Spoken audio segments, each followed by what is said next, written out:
Okay, and we're heading back to the Musée Kroon. Talk to this history specialist, Andre, who should know more about the Templars and the Assassins, the Hashashin. You have left it very late, monsieur. Late for what? Anything? I am closing the museum soon. You wouldn't like to get locked in. I can tell you. Not in this gallery. Why not? It is haunted, monsieur. You don't believe in ghosts, surely. Oh, yes, I do. 7 years ago, a lad managed to hide in here. He made a bet with his friends, I suppose. When I found him in the morning, he was cold as ice and stiff as a board. Well, what was the cause of death? They said it was a brain tumor. But on his face was a look of stark, desperate terror such as I have never seen before. Scary. Can you give me any further information about the tripod? Certainly, monsieur. It's infamous. That tripod, that belonged to John Dee. Yes, let's have this conversation from across the room, shouting at each other. What's the importance of John Dee's tripod? Dee was the most famous escapologist of the 16th century, the Houdini of his time. Don't you mean alchemist? Escapologists use ropes, chains, and handcuffs, not tripods. Well, whatever he was, that is the tripod he used in his experiments. What kind of experiments did John Dee perform with his tripod? Oh, the usual. Didn't you study chemistry at school? Yeah, but we skipped over thaumatology. Can I take a closer look at the tripod? What? Get it out of the case? Ah, no! That tripod is protected by a sophisticated surveillance system. How sophisticated? A painfully loud alarm bell. How is the alarm bell triggered? By the slightest pressure on or movement of any part of the case wherein that tripod is situated. It strikes me that to call your alarm system sophisticated is, well, stretching the truth a little. It has never failed yet. The sophistication is in its simplicity. Do you know anything about the Knights of the Temple? No, sir. Not a sausage. The sign on the tripod says it was found at a Templar preceptory. It does? Yeah. It doesn't mention John Dee at all. Most remiss. You don't know anything about the tripod, do you? No, I don't. I never had much of a start in life, you see. I owe what little education I gained to my uncle. He was an optician, but he also doubled as the village school teacher. He taught me the alphabet. Well, 19 letters of it. The bottom row of the chart was too small even for him to read, so he left them out. Why don't you start over and enroll for adult education? You know, I never thought of that. Do you think if I studied hard and did all my homework, I could be a professor of history? At your age? Dream on. Oh, that's not a nice thing to say. He's not asking to be a professional athlete, just a professor. It's possible. Don't be like that, Georgie. Do you know anything about medieval manuscripts? Not me, monsieur. I am no scholar, though people often mistake me for one. It is the uniform, I guess. They see the clothes. They are impressed. And they ask you to park their cars? They ask me to park the... No. They assume I am an authority on the exhibits in my care. Whereas you know next to nothing about history. Of course not. All I am saying is, I am no scholar. Not like Monsieur Lobineau. What can you tell me about the collection of coins? A rare example of silver coinage from the reign of Philippe le Bel. That little old lay buried for centuries in a field on the outskirts of Paris. They're unique. Nothing like them has been found anywhere else in Europe. Who was Philippe le Bel? You don't know? Philippe IV, the King of France. Wasn't he the guy who wiped out the Knights Templar? I have no idea, monsieur. All I know is he was King of France. I don't even know why he was called Philippe le Bel. Well, some help you are. Let me shake your hand. Would you like to shake my hand? Not while I'm on duty, monsieur. Crap. Oh well. Thanks for your help. Let's go talk to this dude over here. He was a thin-faced, pallid guy with a questionable taste in outlandish clothes. My mother used to dress like that. I beg your pardon. Are you André Lobineau? That's me. You want my autograph? No, I was told you may be able to help me. Help? My name is George Stobart. I'd like your professional opinion. Well, okay, shoot. Okay, where do I begin?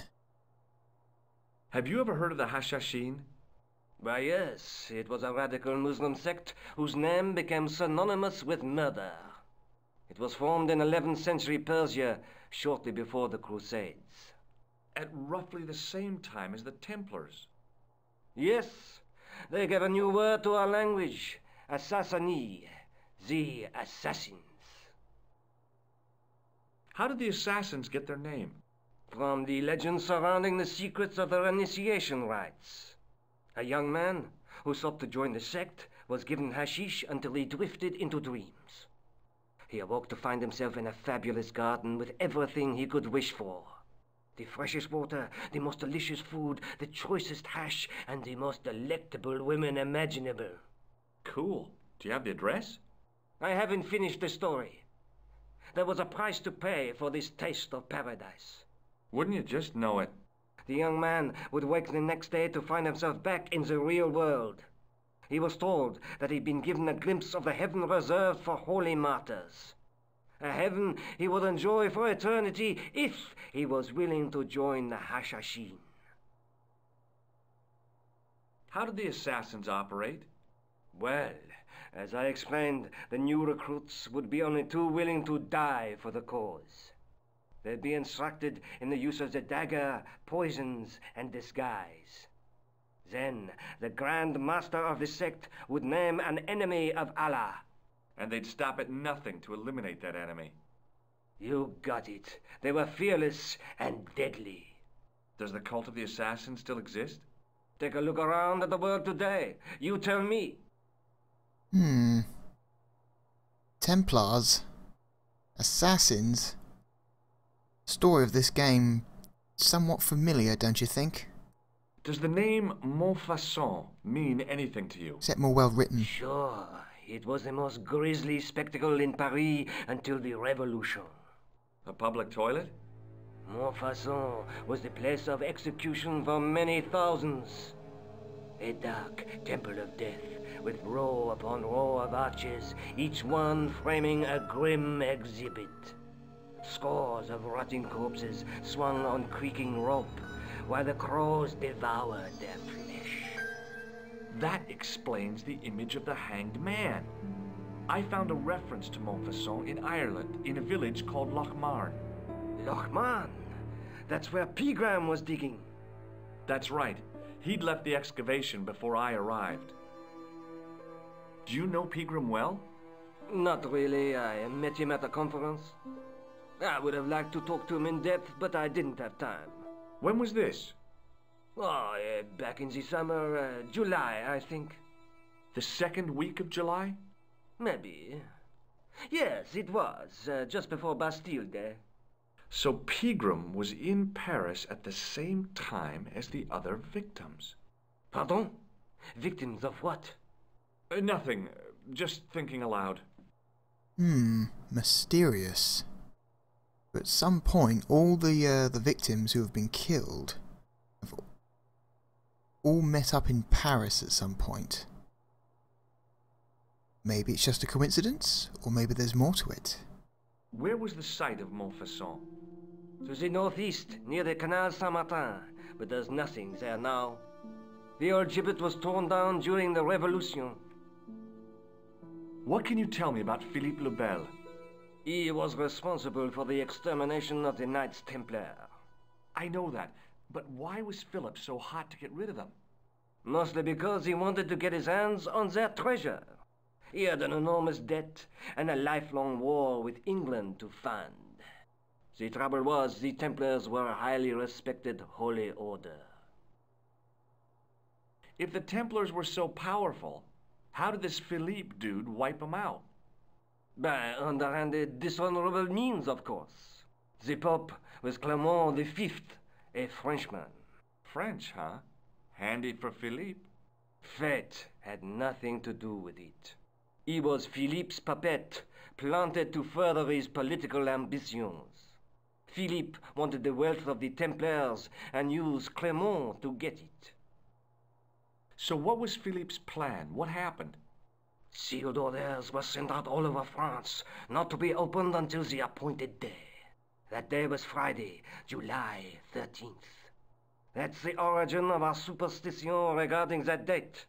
At dawn, throughout the whole of France, the Templars were arrested. It was the biggest bust in the history of the world. What happened to the Templars after their arrest? Philippe was out for blood, so he handed the Templars over to the Inquisition. Not surprisingly, they confessed to a sensational and sordid list of blasphemies. Like what?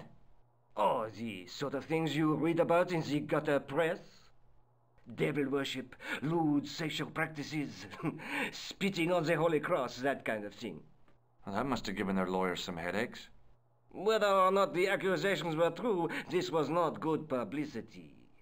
Most of the charges were probably cooked up, but so were the Templars, literally. Hundreds of them were found guilty of heresy and flamed grilled at the stake. They died protesting their innocence. But surely Philippe had no proof of his charges against the Templars. A man will admit anything under torture. The Inquisition fabricated some nonsensical demon called Baphomet, and then suggested to their victims that this was what they worshipped. But they didn't have to agree. The records show a Templar coming to trial with both feet burnt off.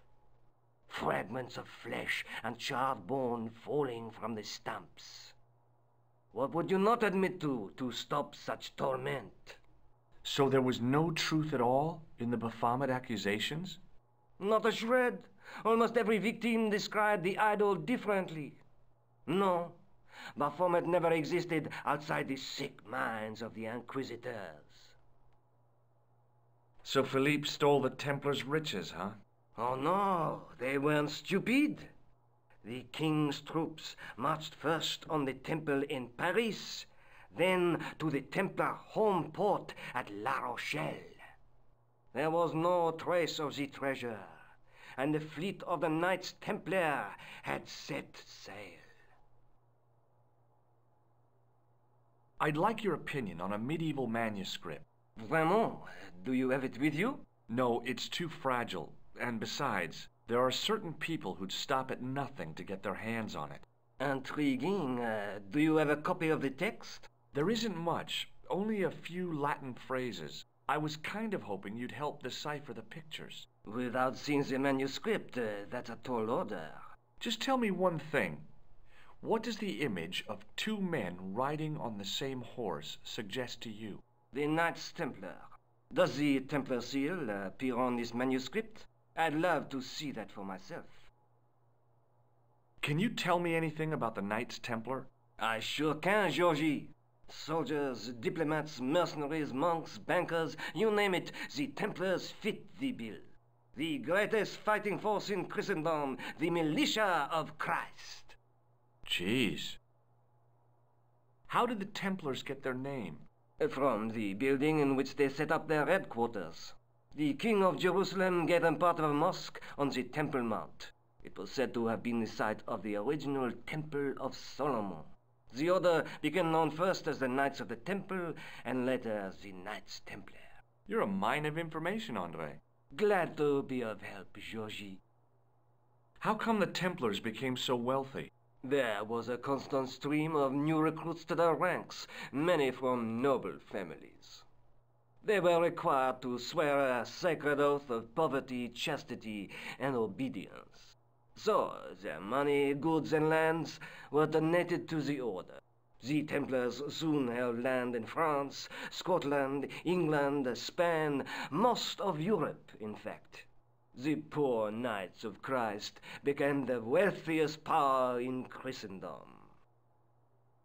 Is it true the treasure of the Knights Templar was never found? Who knows? So little knowledge of what really happened remains. Or, if it does, the truth has never been made public. What do you mean by that? The Templars have attained mythological status, like the King Arthur of the Britons. There are people even now who say the Templars still exist. Do you think that's likely? No, not for a minute. Hmm. The manuscript is being looked after by a friend. In Paris? Yeah, not far from here, in fact. Well, just give me the address and I'll come round and take a look. I'm not so sure about that. Maybe I should check with her first. A female friend? Yeah, she's a woman. Maybe it was my imagination, but I noticed a predatory look in his eye. Suddenly, this friendly historian had turned into the big bad wolf. This friend who has the manuscript? Oui, the anonymous girlfriend. She lives at 361 Rue Jarry. Ah, I know it well. I'll drop by. Just as soon as I can. I think you ought to know that the tripod is going to be stolen. The Lochman tripod? No. It's true. I can give you a description of the thieves. Before the supposed event has taken place? I heard them planning the raid. They're wasting their time. The tripod is protected by a state-of-the-art alarm system. Well, don't say I didn't warn you. Why don't you loan the tripod to me for safekeeping? Because I'd never see it again. Well, don't you trust me? It's not a question of trust, George. That tripod is hundreds of years old and extremely fragile. I get your point. What do you make of this? It's the biggest gemstone I've ever seen. Where did you get it? From Professor Pegram's messenger boy. Did Pegram find this on his dig? Yeah, the site where this was found was a Templar castle. Do you think it could be part of the Templar treasure? No, I shouldn't think so. I'd like to shake you by the hand, Andre. Not now, Georgie. Aww. Of all the people I've wanted to shake the hand of, here's one I wanted to shake the most. Oh well. Thanks for your help, Andre. You're welcome. Right. That was a serious information dump. That went on for a while. So, what we want to do is figure out a way to get the tripod out of this museum before it gets stolen. But we can't do it while there's this guard wandering around. And on top of that, the guard mentioned that the museum will be closing soon, so maybe we can figure out a way to hide. The guard will close the museum while we're still inside, and then we can grab it while the museum is closed.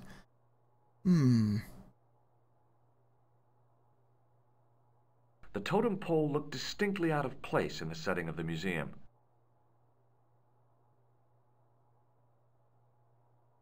Watch out! You'll have that done on top of us!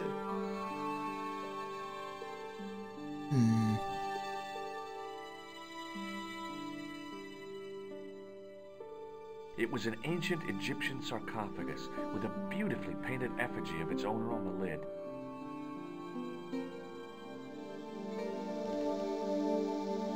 Leave it alone. That closet is over 3,000 years old. Closet? It's a sarcophagus. It's over 3,000 years old, but you see fit just to stand it out in the middle of the floor where people can touch it. Interesting. High above me was a window.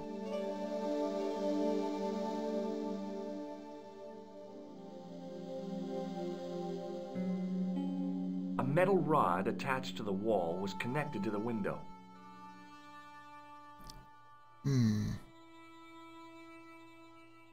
Attention! Please do not open the window, monsieur. Don't you think it's kind of stuffy in here? Better stuffy than dead. What's the problem? Fumes from car exhausts? Not just that, monsieur. There's a new burger bar opened up across the street. The Laughing Buffalo. So what's the problem? They cook their burgers on a charcoal grill, and the fat falls on the open flames. The amount of organic compound and smoke particles released is astounding. Since they opened, local air pollution has doubled, and it stinks like a funeral pyre. That is why I keep the windows closed. Fair enough. What we're going to do, we're going to wait until he wanders away a bit and faces away. And if he's looking at us, he won't let us open the window, so we're going to let him wander away, open the window, and when he walks across the room to close the window, we're going to walk over to the sarcophagus, open it and hide inside. At least that's the plan. Now. The rod turned smoothly, and the window above me opened. Okay, go. Hopefully we still have time.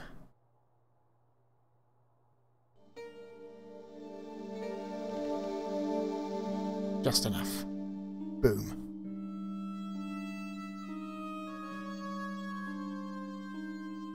It is closing time, Monsieur Lobineau. Already, there just aren't enough hours in the day. More than enough for me. I can't wait to get home and put my feet up. Eh bien, see you tomorrow. Good night, monsieur.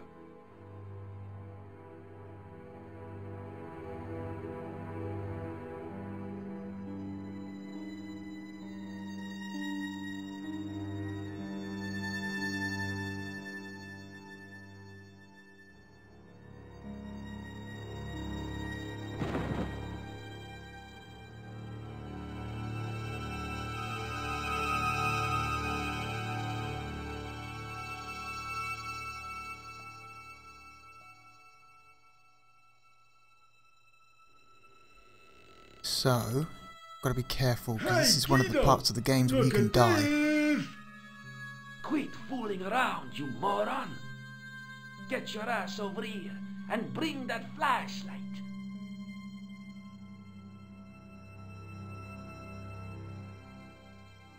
So I'm going to very quickly save.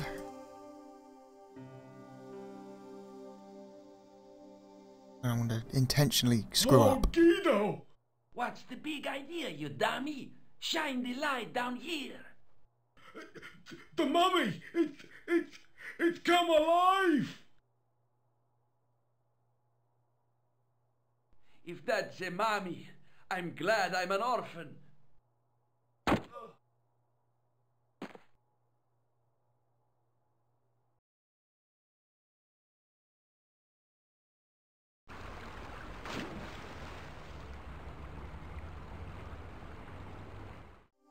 Boom. So that's another one of the deaths in the game. Let's do it properly this time. Jump behind the totem pole. What the... Who's there?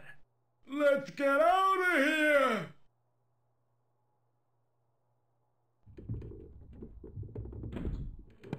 Ow.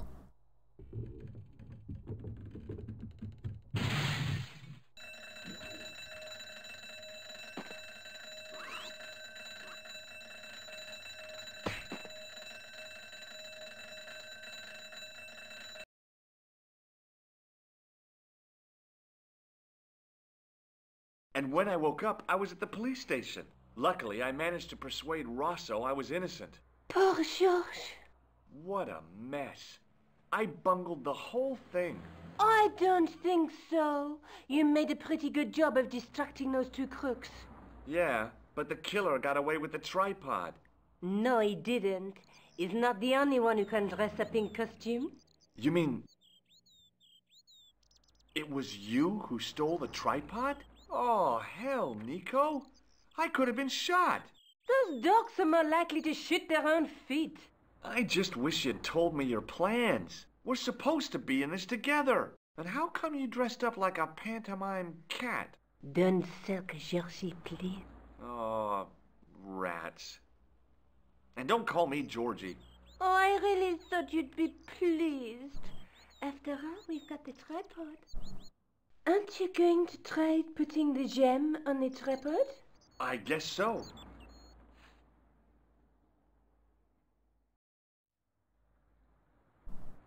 Nothing happened. Yeah. The gem fits perfectly, but what does that prove?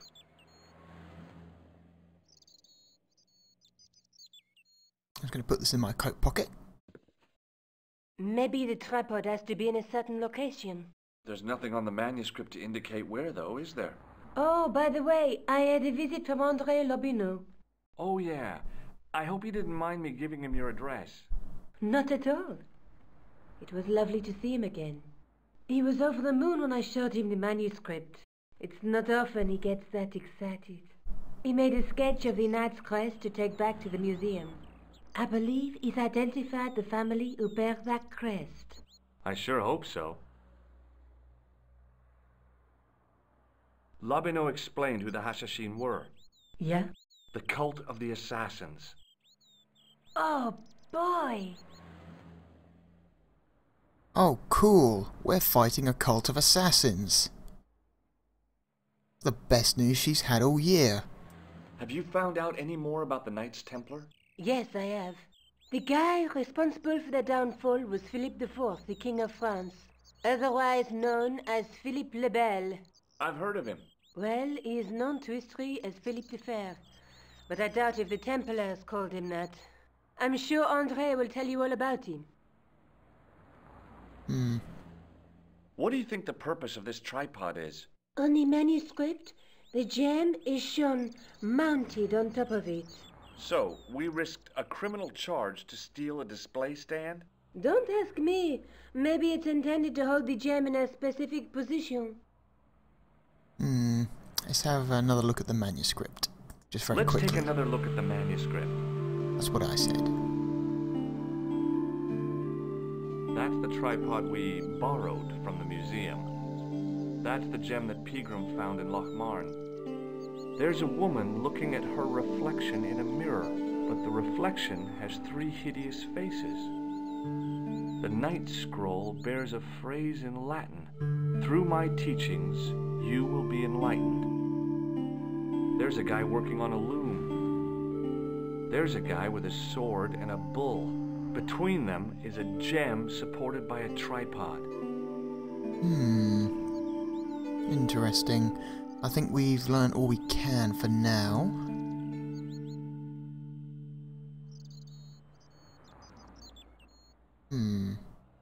Well, time to go out into the world. I have to go. Already? You only just arrived. Time and tide wait for no man. Okay, I'll see you later. We have unlocked another location. So that's where we're going now.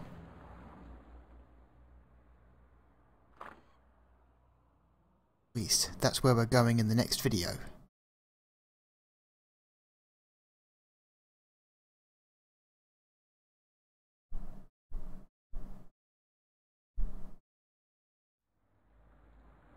Right.